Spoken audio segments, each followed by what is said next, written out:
আমাদের সংবিধান সংস্কার কমিশন যখন গঠিত হলো তখন তারা সবাই গিয়ে ডক্টর কামাল হোসেনের সাথে দেখা করতে গেলেন। সংবিধান বলতে ডক্টর কামাল হোসেনরা কি বোঝেন যে সংবিধান ৭২ সনে লেখা হয়েছিল? তারা বলছেন কি সার্বভৌমত্ব হচ্ছে সংসদের। এটা তো সম্পূর্ণ ভুল ধারণা। সার্বভৌমত্ব জিনিসটা কি? সার্বভৌমত্বের সহজ বাংলা হচ্ছে মালিকানা। আমরা বলছি সমস্ত ক্ষমতার উৎস জনগণ। কথাটা যদি আপনি ভেবে দেখেন, ক্ষমতার উৎস না জনগণই ক্ষমতার কেন্দ্র। উৎস বলতে বোঝা আপনি ক্ষমতা আরেকজনকে দিলেন আপনার জন্য চালাবার জন্য। তাহলে কোন ক্ষমতা? আপনি মালিকানা দেন না, আপনি ম্যানেজারি করার ক্ষমতা দেন।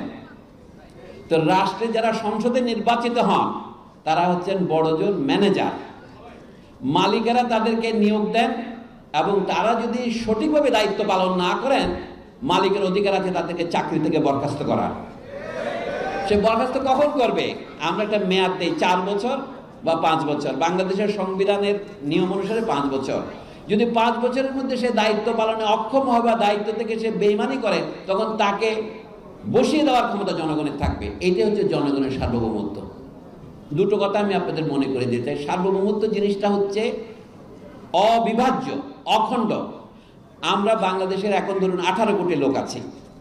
18 কোটি লোক মিলেই কিন্তু সার্বভৌমত্ব। একজনের কোনো সার্বভৌমত্ব হয় না, 2 জনের হয় না। কিন্তু আমরা কার্যত কি করেছিলাম? সার্বভৌমত্ব এক ব্যক্তির হাতে, এক পরিবারের হাতে ন্যস্ত করেছিলাম। এটা হচ্ছে আমাদের ঐতিহাসিক ভুল অথবা ব্যর্থতা। দ্বিতীয় কথা বলবো, সার্বভৌমত্ব জিনিসটা বিক্রয় যেমন করা যায় না, এটা কারো হাতে তুলে দেওয়া যায় না। সেই জন্যই সংসদ নির্বাচন করা হয় বিশেষ কিছু কাজ দেওয়ার জন্যে, মালিক হওয়ার জন্য নয়। এই জন্যই অষ্টাদশ শতাব্দীর বিদেশি ইউরোপীয় দার্শনিকেরা বলেছেন সার্বভৌমত্ব অবিভাজ্য, মানে এটাকে ভাগ করা যাবে না। এমন নয় যে বাংলাদেশকে দুভাগে ভাগ করার কথা হচ্ছে। 18 কোটি লোকের মধ্যে 17 কোটি একদিকে আর 1 কোটি একদিকে, এটা সার্বভৌমত্বের কথা হবে না। সার্বভৌমত্ব জিনিসটা একজনের হাত থেকে আরেকজনের হাতে তুলে দেওয়া যায় না। যেটা তুলে দেওয়া যায় সেটা হলো নির্দিষ্টকালীন শাসনের ভার। এই কথাটা যদি আমরা মনে রাখি, আমাদের মনে রাখতে হবে। কারণ আমার বন্ধু সারোয়ার তুষার কিছুক্ষণ আগে যে কথাটা আপনারা বলছিলেন, আমাদের যেটা দরকার বাংলাদেশের মূল আইন, যেটা না হলে বাংলাদেশ গঠিত হয় না। ঘটনাটা ঘটে গেছে 1971 সনে। আমরা সংবিধান লিখে মুক্তিযুদ্ধ পরিচালনা করেছিলাম না। মুক্তিযুদ্ধ পরিচালনা করার পর সংবিধান লেখার দায়িত্ব বা ক্ষমতা আমাদের এসেছিল, সেটার আমরা অপব্যবহার করেছি।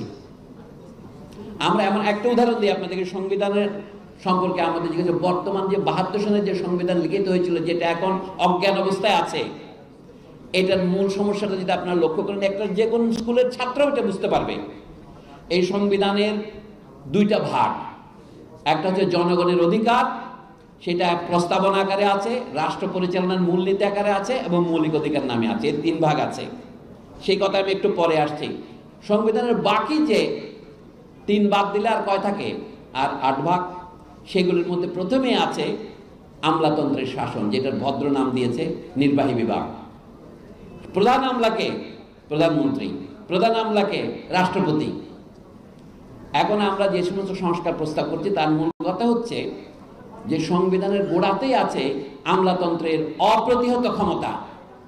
জনগণের নির্বাচিত প্রতিনিধি যারা আইন প্রণয়ন করবেন তাদের ক্ষমতা তারপরে দেওয়া হয়েছে।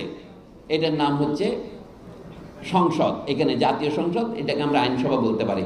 3য় ভাগ দিয়েছে বিচার বিভাগ। আর বাকিগুলোর কথা না বললেও চলবে, এগুলো সংবিধানে না থাকলেও চলতো, এগুলো অন্য আইনও হতে পারত। এখন আমরা নতুন যে সংস্কার প্রস্তাবের কথা বাজারে শুনতে পাচ্ছি, আপনাদের নিয়োজিত নির্বাচন কমিশন যে তর্কগুলো দিয়েছেন নির্বাচন পদ্ধতির সময়, কিন্তু সংবিধান সংস্কার কমিশন যেগুলি বলছেন আমি সেগুলির কথাই বলছি, যে বিচার বিভাগকে স্বাধীন করতে হবে।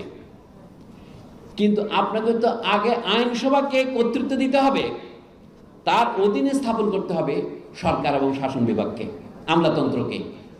এবং তার উপরে যদি আপনি বলেন একটা সার্বক্ষণিক সাংবিধানিক কাউন্সিল তৈরি করবেন, এগুলি কিন্তু মূল সমস্যাকে বুঝতে না পারার ক্ষমতা।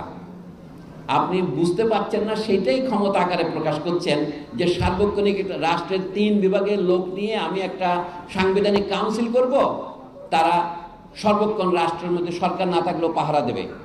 আমাকে আসল কথা বলতে, যে জনগণ সার্বভৌমত্বের অধিকারী বা মালিক, তারা যদি সর্বক্ষণ ক্ষমতায় থাকে তাহলে তাদের প্রথম ভোটে যারা নির্বাচিত হবেন তারা হচ্ছেন আইনসভা।